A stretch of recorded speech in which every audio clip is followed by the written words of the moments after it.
মিষ্টি লাউ, চাইনিজ লাউ, চাল কুমড়া, কত লোক কত নামেই যে একে ডাকলো তার কোনো শেষ নেই। হ্যালো এভরিওয়ান, আসসালামু আলাইকুম। কেমন আছেন আপনারা সবাই? আলহামদুলিল্লাহ, আমি তো অনেক ভালো আছি। আশা রাখছি আপনারাও ভালো আছেন। আজ আপনাদের সাথে যে ভিডিওটি শেয়ার করতে যাচ্ছি তা হচ্ছে অনেক লাভলি ভিউয়ার্সের প্রশ্নের একটি উত্তর। যারা এই চাইনিজ লাউয়ের ফলন করেছেন তারা তো জানেনই, আর যারা এই চাইনিজ লাউয়ের ফলন কখনই করেননি, শুধু ভিডিও দেখেন আর ইচ্ছে হয় চাইনিজ লাউয়ের ফলন করতে, তারা আমাকে অজস্র প্রশ্ন করেছে যে আপু, চাইনিজ লাউটি দেখতে তো মনে হচ্ছে খুব চমৎকার, কিন্তু এর ভেতরটি কেমন যদি একটু জানতে পারতাম বা দেখতে পেতাম আমাদের জন্য অনেক উপকার হতো। তো সেই পারপোসে আজকের এই ভিডিও, কারণ আজ আমি চাইনিজ লাউয়ের হারভেস্টিং করতে যাচ্ছি এবং সাথে সাথে আপনাদেরও প্রশ্নের উত্তর। এই হারভেস্টিংয়ের সাথে সাথে আমি দেখাবো চাইনিজ লাউটি ভেতরের দিকে দেখতে কেমন, আর সামারের সবজি শীতের জন্য কিভাবে আপনারা সেভ করতে পারেন সেই ভিডিওটি শেয়ার করব। তো তার আগে চলুন আমার গাছে কয়টি চাইনিজ লাউ রয়েছে তা একটু দেখি। আপনারা গত সপ্তাহে দেখেছেন যে আমার ভাতিজি এসেছিল ডলি, ও আমার গাছের অষ্টম 8 নাম্বার যে লাউ, সেই লাউটি কিন্তু এখান থেকে কেটে নিয়ে গিয়েছে, 8 নাম্বার লাউ। এরপর হচ্ছে আমার গাছে এটি হচ্ছে 9 নাম্বার লাউ, আর এই যে একটি হচ্ছে এটি হচ্ছে 10 নাম্বার। তারপর এই পাশে আবার একটু দেখুন, এই হচ্ছে 11 নাম্বার, আর এই হচ্ছে আল্লাহর রহমত 12 নাম্বার। তো এখন এতগুলো লাউ একসাথে বড় হয়ে গেলে সব তো খাওয়া হয় না, তাই ফ্রেন্ডস ফ্যামিলিকেও কিছু কিছু শেয়ার করছি আমি, আর তার সাথে সাথে সেভও করছি। তো চলুন আমরা গাছের বড় বড় দুটি লাউ আজ হারভেস্টিং করব, আর আপনাদের সাথে শেয়ার করব যে এই লাউগুলো দেখতে কেমন হয় ভিতরের দিকে, এতে করে আপনারা অনায়াসে নেক্সট ইয়ার এর ফলন করতে পারবেন। এই যে দেখুন, গোড়ার দিক থেকে আমি কেটে নিলাম, এটিও কেটে নেই আর এটিও কেটে নেই, কারণ এর থেকে বেশি যদি রাখতে যাই তাহলে কিন্তু বতি হয়ে যাবে।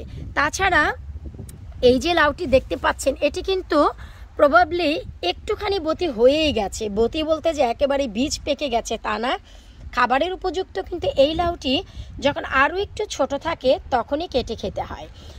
ভিডিওটি করতে করতে আমি আপনাদের আরও একটি প্রশ্নের উত্তর দিতে যাচ্ছি। অনেক লাভলি ভিউয়ার জানতে চেয়েছে আপু, আমরা তো গার্ডেনিং করি, গাছপালা লাগাই, কিন্তু হারভেস্টিংয়ের প্রপার যে টাইম সেটি কখন? তো আজ যেহেতু আমি চাইনিজ লাউয়ের হারভেস্টিং করছি, আমি আপনাদের সাথে একটু শেয়ার করি। এই যে চাইনিজ লাউ, আমি যেহেতু গাছের এভরিডে কোনো না কোনো শাকসবজি তুলে খাচ্ছি, বা সামার হলিডে এখানে সেখানে যাওয়া, লোকজন আসা, তাই আমি কিন্তু টাইমলি এই লাউটি কাটতে পারিনি। এই লাউটি কিন্তু সময় হয়েছিল আরও বেশ কয়েকটা দিন আগে কাটার। এই যে দেখুন, একটু কিন্তু বড় হয়ে গেছে, তারপরেও ইনশাল্লাহ আমরা লাউটি তো কেটে ফেললাম। এখন হচ্ছে যেহেতু আজ আমি দুটি চাইনিজ লাউ কেটেছি, তো আমি এটিও একটু নিয়ে আসি একই পাশে। কইরে আসো, একটু হেভি হয়ে গেছে।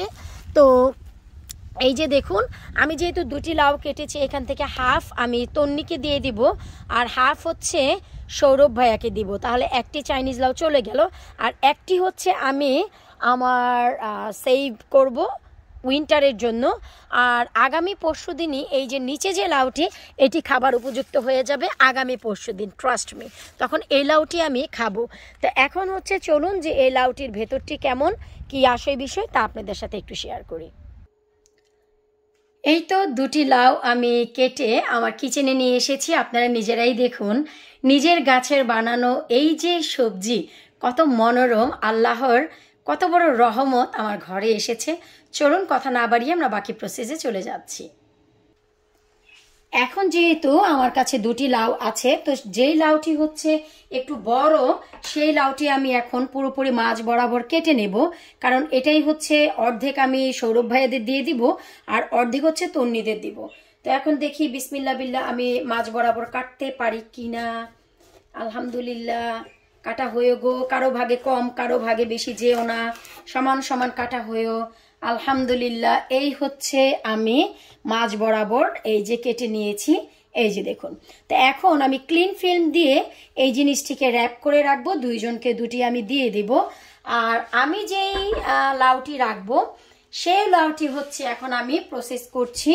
আপনারা যারা জানতে চেয়েছিলেন যে লাউটি কেমন, আমি শুরুতেই আপনাদের বলছি, এই যে দেখুন লাউটি কিন্তু আমরা নর্মাল আমাদের দেশি লাউ যেভাবে স্কিন পিল করে নেই, ঠিক একইভাবে কিন্তু আমি এই লাউটিরও স্কিন পিল করে নিচ্ছি। এই যে দেখুন, কোনো পার্থক্য নেই, কোনো পার্থক্য নেই। আর এটি যে একেবারে বতি হয়নি তার প্রমাণই কিন্তু এটি শক্ত হয়ে গেলে কিন্তু আপনি এই পিলারটি কখনোই ব্যবহার করতে পারবেন না।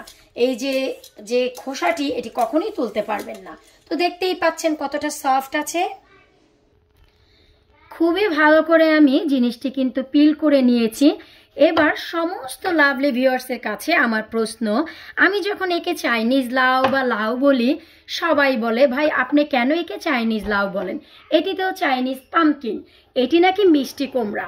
আপনারাই বলুন, এখন আপনাদের কাছে প্রশ্ন, আমাদের মিষ্টি কুমড়ের ভেতরটি কি এমন হয় কখনো? আপনারাই বলুন। এটি হচ্ছে আমাদের লাউ, আর খেতে লাউ যতটা টেস্ট তার থেকেও বেশি টেস্ট আমি পাই। এখন ভাই আমি যে খাবার খেয়ে যতটা মজা পাবো, যতটা ভালো লাগবে, আমি তো আমার এক্সপিরিয়েন্সটি আপনাদের সাথে শেয়ার করব, তাই না? এই যে এবার দেখুন, আপনারা যে যেভাবেই খান, তরকারিতে দেন ছোট করে টুকরো করে, বড় করে টুকরো করে, এটার কোনো মাপঝোপ নেই। আপনারা আপনাদের পছন্দ মতন এই যে দেখুন জাস্ট ছোট ছোট পিস করে এগুলো কেটে নেবেন।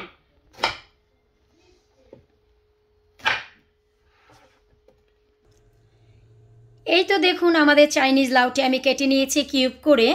আমি যেই সাইজটি আপনাদের সাথে শেয়ার করলাম, আপনারা যদি আরও একটু আগে তুলে নেন তাহলে এই যে কিছু কিছু বীজ হয়েছে, এই বীজগুলো হবে না, ট্রাস্ট মি।